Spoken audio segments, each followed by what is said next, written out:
GFAT TV, bonsoir à tous. Young Steph. Bonsoir. Match très intéressant.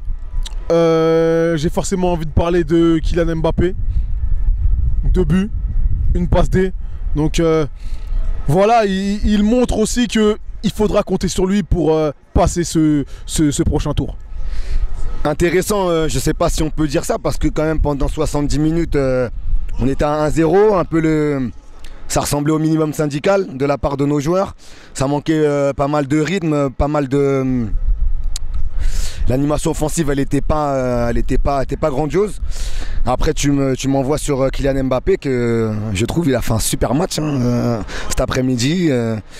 Il est dans tous les bons coups cet après-midi. Il a du jus, il percute, il essaye de donner des bons ballons. Il essaie d'apporter cette créativité qu'on a vite perdue au bout de 17 minutes par le biais de la blessure. Que j'espère pas grave d'André Di Maria. Donc Kylian Mbappé est accrédité d'un bon match ce soir. D'accord. Très bien, on va parler du milieu de terrain. Donc ce soir qui était composé de notamment Marquinhos et Gueye. Qu'as-tu pensé de cette doublette? Marquinhos en première mi-temps, à part la passe D sur le premier but de Sarabia, je trouve qu'on l'a pas beaucoup vu dans le jeu. Après, en deuxième mi-temps, il a commencé à descendre un peu plus à côté de ses centraux et puis remonter au milieu en phase offensif. Je trouve qu'il a quand même parfois abusé de longs ballons. Mais de là à dire que Marquinhos a fait un mauvais match cet après-midi, j'irai pas jusque-là. Je trouve qu'il a fait une deuxième mi-temps qui rattrape sa première. Et voilà, Marquis, c'est le soldat parisien qu'on aime tous. Donc j'espère qu'il répondra présent ainsi que tous les autres le 11. Gueye notamment, qui avait été en difficulté au match aller. Gueye a eu un match... Tu reviens bien cet après-midi, j'ai l'impression. Ouais, il y a eu du bon, du moins bon de son côté. Il y a eu quelques pertes de balles. Il y a eu aussi des ballons qu'il est allé chercher à l'impact.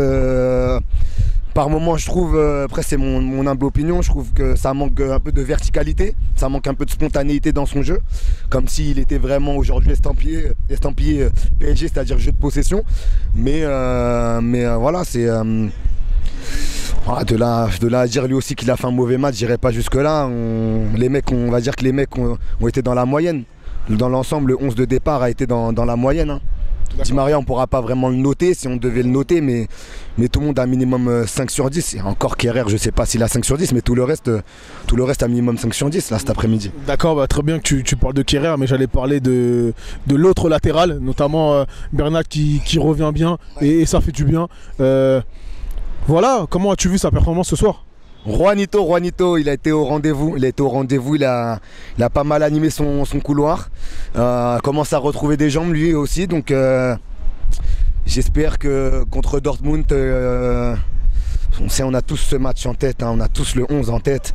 J'espère qu'il sera vigilant, qu'il verrouillera bien son couloir, qu'il sera bon offensivement comme bon défensivement. Donc j'ai aimé la partie aussi de Juan Bernat cet après-midi qui a essayé de proposer quelques bons centres par moment. Donc voilà. Merci à toi. Ouais, et puis dernier mot, Icardi qui a marqué là ce soir, ça fait plaisir de fou parce que on sentait une mise au placard sur les dernières semaines, notamment de Thomas Tuchel. On a entendu cette histoire de chaise qui vole au moment de sa non-titularisation à Dortmund. Donc que Mauro marque ce soir, ça fait plaisir. Il avait déjà marqué, mais ça avait été refusé contre Bordeaux. Donc là, il rentre, une occasion, un but.